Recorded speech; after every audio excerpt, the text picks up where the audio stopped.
กินน้ำก่อนแม่หนูไปกินน้ำก่อนเด้อ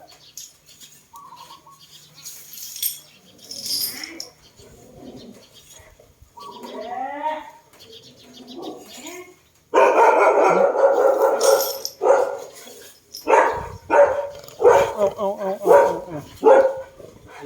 ไม่มา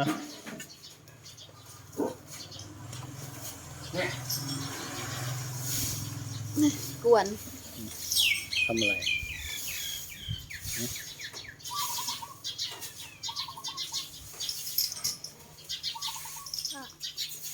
พ่อไปกินน้ำหน่อยเดี๋ยวสักครู่แล้วก็ขึ้นรถลูก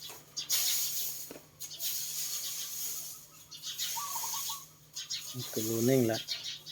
จะหลับ กู แล้ว รู้นิ่งละ